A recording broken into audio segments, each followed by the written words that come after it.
பேச்சுவார்த்தை. அமெரிக்கா விரிக்கும் ராஜதந்திர வலையா? ஈரானுக்குள் இருக்கும் கிளர்ச்சி குழுக்களுக்கு அமெரிக்கா ரகசியமாக ஆயுதம் வழங்குகிறதா? ஒரே ஒரு ஏவுகணை உலக பொருளாதாரத்தையே சரித்து விடுமா? வணக்கம். மத்திய கிழக்கின் தற்போதைய பதட்டங்களுக்கு மத்தியில் USS ஏப்ரஹாம் லிங்கன் கப்பல் படை ஈரானுக்கு அருகில் நிலைநிறுத்தப்பட்டிருப்பது நாம் அனைவரும் அறிந்த ஒன்றுதான். மற்றும் ஈரானை சுற்றியுள்ள பல்வேறு பிராந்திய தளங்களில் நிலை கொண்டுள்ள 40,000த்திற்கும் மேற்பட்ட அமெரிக்க வீரர்கள். மறுபுறம் ஈரான் தனது தற்கொலை துருப்புச்சீட்டை கையில் எடுத்துள்ளது. போர் வெடித்தால் உலக பொருளாதாரத்தின் உயிர்நாடியான ஹோர்முஸ் நீரிணையை மூடிவிடுவோம் என்று அவர்கள் எச்சரிக்கிறார்கள். இது நடந்தால் $60 இருக்கும் கச்சா எண்ணெய் விலை $200 வரை உயரக்கூடும். இதனால் அமெரிக்கா ஒரு மிகப்பெரிய கேள்வியை எதிர்கொள்கிறது. ஈரானின் 3000 பாலிஸ்டிக் மிசைல் மற்றும் அவர்களின் ஸ்ட்ரெய்ட் ஆஃப் ஹோர்முஸ் மிரட்டலை மீறி அமெரிக்காவால் வெற்றி பெற முடியுமா? போர் மேகங்கள் சூழும் இந்த வேளையில் உலகம் ஒரு மிகப்பெரிய கேள்வியை கேட்கிறது. ஒருவேளை போர் வெடித்தால் ஈரான் அமெரிக்காவை பணிய வைக்குமா? அல்லது அமெரிக்காவின் தொழில்நுட்பம் ஈரானை சில நாட்களில் சிதைத்து விடுமா? ஈரான் மிரட்டுவது போல ஸ்ட்ரெய்ட் ஆஃப் ஹார்மூஸை மூடி அமெரிக்காவின் விமானம் தாங்கி கப்பலை உண்மையில் தகர்க்க முடியுமா?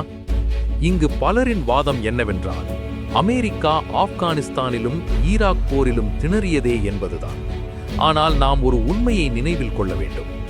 ஆப்கானிஸ்தான் போர் தொடங்கிய 37 நாட்களில் காபூல் வீழ்ந்தது. ஈராக் போர் தொடங்கிய 20 நாட்களிலேயே பாக்தாத் வீழ்ந்தது. ஒரு நாட்டின் அதிகாரத்தை மிக குறுகிய காலத்தில் முடக்குவதில் அமெரிக்கா எப்போதுமே ஒரு வல்லரசுதான். அதன் பிறகு நடந்தவை ஒரு நாட்டை ஆக்கிரமித்து வைத்திருப்பதில் ஏற்படும் சவால்கள். ஆனால் ஈரானுடனான இந்த போர் முற்றிலும் வேறுபட்டது. இங்கே தரைப்படை ஊடுருவல் இருக்கப் போவதில்லை. இது முற்றிலும் வான்வழி மற்றும் கடல்வழி தாக்குதல்களை அடிப்படையாக கொண்டது. இருந்தாலும் ஈரான் ஒன்றும் ஆப்கானிஸ்தானோ அல்லது ஈராக்கோ அல்ல. கடந்த 40 ஆண்டுகளுக்கும் மேலாக அமெரிக்கா மற்றும் இஸ்ரேலை எதிர்கொள்வதற்காகவே ஈரான் தன்னை தயார்படுத்தி வந்துள்ளது. ஆனால் அவர்களின் தயாரிப்பு எந்த அளவிற்கு பலனளிக்கும்? இதை தெரிந்து கொள்ள நாம் 2025 ஜூன் மாதம் நடந்த அந்த 12 நாள் போரை உற்று பார்க்க வேண்டும். ஈரானின் உண்மையான இராணுவ பலத்தையும் அதன் பலவீனங்களையும் உலகுக்கு காட்டிய சமீபத்திய போர் இது ஒன்றுதான். இந்த போரில் ஒருபுறம் இஸ்ரேல் தனது வான்வழி ஆதிக்கத்தை நிலைநாட்டியது. ஈரானின் 27 மாகாணங்களில் உள்ள 360க்கும் மேற்பட்ட இலக்குகளை இஸ்ரேலிய விமானங்கள் துல்லியமாக தாக்கின. ஆனால் இதற்கு பதிலடியாக ஈரான் தனது ஏவுகணை வலிமையை காட்டியது. சுமார் 591 பாலிஸ்டிக் மிசைல்கள் மற்றும் 1000த்திற்கும் மேற்பட்ட ட்ரோன்களை இஸ்ரேலை நோக்கி ஏவியது. இது நவீன வரலாற்றிலேயே ஒரு நாடு ஏவிய மிகப்பெரிய ஏவுகணை தாக்குதல். ஆனால் இஸ்ரேலின் மிகப்பெரிய பலம் அதன் உளவுத்துறை. போரின் முதல் நாளிலேயே IRGC தளபதி ஹுசைன் சலாமி மற்றும் விண்வெளிப்படை தலைவர் ஹாஜிசாதை உட்பட 30க்கும் மேற்பட்ட மூத்த அதிகாரிகளை இஸ்ரேல் வேட்டையாடியது. மறுபுறம் ஈரான் தனது தொழில்நுட்ப பலத்தை காட்டியது. ஒலியை விட 5 மடங்கு வேகத்தில் செல்லும் ஃபத்தாஹ் 2 ஹைப்பர்சானிக் மிசைல் மூலம் இஸ்ரேலின் தற்காப்பு வளையங்களுக்கு சவால் விடுத்தது.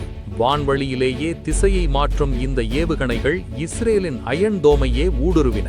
அவர்களின் ஏவுகணைகள் இஸ்ரேலின் மிக முக்கியமான டெல் நோஃப் ஏர் பேஸ் மற்றும் கிளைலாட் இன்டெலிஜென்ஸ் பேஸ் ஆகிய 5 முக்கிய இராணுவ தளங்களை தாக்கின.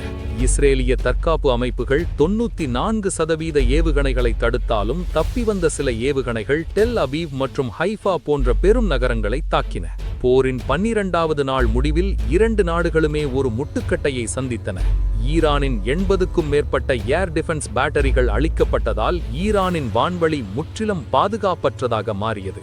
மிக முக்கியமாக போரின் தொடக்கத்தில் மிக வேகமாக இருந்த ஈரானின் ஏவுகணை தாக்குதல் வேகம் இறுதி நாட்களில் பெருமளவு குறைந்தது. இதற்கு காரணம் இஸ்ரேலின் வான்வழி தாக்குதல்கள் ஈரானின் 65% ஏவுகணை ஏவுதளங்களை தரைமட்டமாக்கின. சுமார் 1000 ஏவுகணைகள் ஏவப்படுவதற்கு முன்பே தரையிலேயே அழிக்கப்பட்டன. அதே சமயம் இஸ்ரேலும் ஒரு இக்கட்டான நிலையில் இருந்தது. ஈரானின் இடைவிடாத தாக்குதலால் இஸ்ரேலிடம் இருந்த இன்டர்செப்டார் ஏவுகணைகளின் இருப்பு கிட்டத்தட்ட தீரும் நிலைக்கு வந்தது. இறுதியில் இந்த 12 நாள் போர் இரு நாடுகளுமே தங்கள் ஆயுதங்களை இழந்த நிலையில்தான் முடிவுக்கு வந்தது. ஈரான் தனது ஏவுகணைகளை ஏவுவதற்கான மிசைல் லான்ச்சர்ஸ்களை இழந்தது. இஸ்ரேல் வரும் ஏவுகணைகளை தடுப்பதற்கான தனது தற்காப்பு ஏவுகணைகளை இழந்தது. இருந்தாலும் இங்கே நாம் கவனிக்க வேண்டிய ஒரு முரண்பாடு உள்ளது. ஈரான் தனது மிக முக்கியமான இராணுவ தளங்களையும் மூத்த தளபதிகளையும் இழந்தது. ஆனால் இஸ்ரேல் தரப்பில் இராணுவ ரீதியான சேதங்கள் மிக குறைவாகவே இருந்தன. மாறாக இஸ்ரேல் சந்தித்த பாதிப்புகள் பெரும்பாலும் பொதுமக்கள் சார்ந்தவை. ஈரானின் ஏவுகணைகள் குடியிருப்புகளை தாக்கியதால் இஸ்ரேல் தரப்பில் உயிரிழந்த பெரும்பாலானவர்கள் பொதுமக்களே. நாம் பார்த்த 2025 12 நாள் போர் ஒரு பிராந்திய சக்தியான இஸ்ரேலுக்கும் ஈரானுக்கும் இடையிலான மோதல். ஆனால் இன்று ஈரானை சுற்றி இருப்பது வெறும் இஸ்ரேல் மட்டுமல்ல, ஒரு உலக மகா இராணுவ சக்தியான அமெரிக்கா.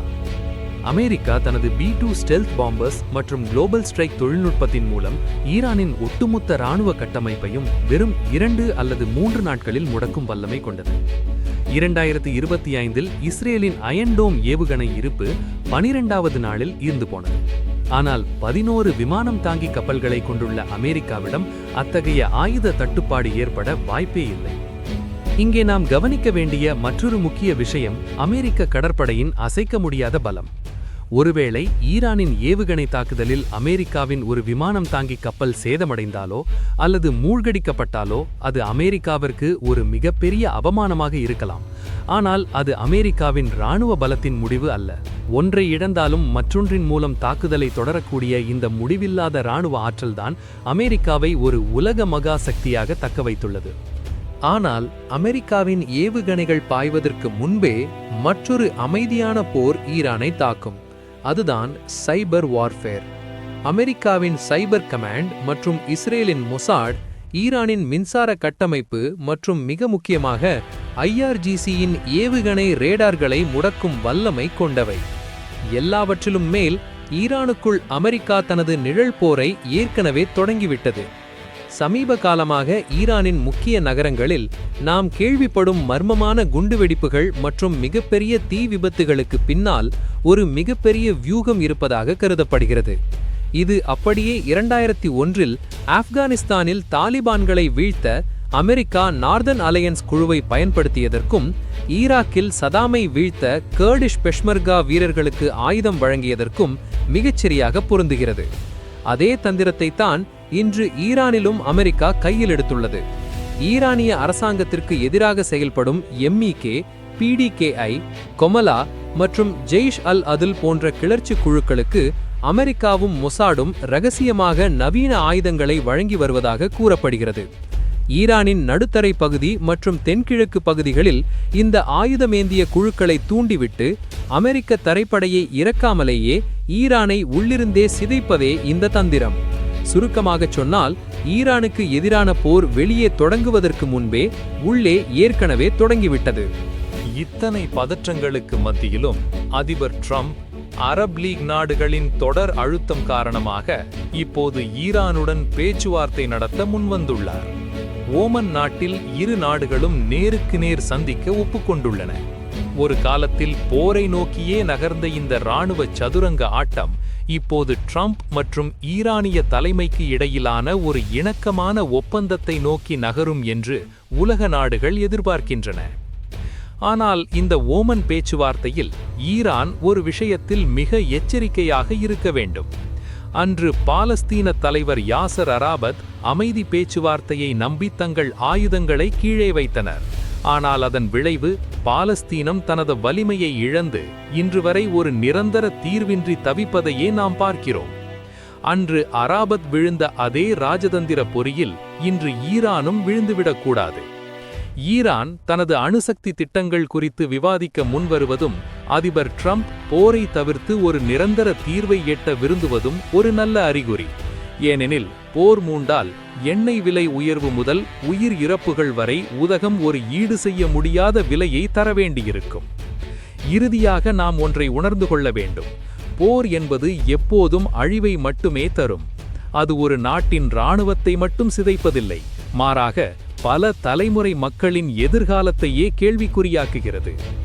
எந்த ஒரு மோதலிலும் உண்மையான வெற்றி என்பது ஆயுதங்களால் கிடைப்பதில்லை, அது அமைதியால் மட்டுமே சாத்தியம். இந்த வீடியோ உங்களுக்கு பயனுள்ளதா இருந்தா லைக் பண்ணுங்க, சப்ஸ்கிரைப் பண்ணுங்க. நன்றி.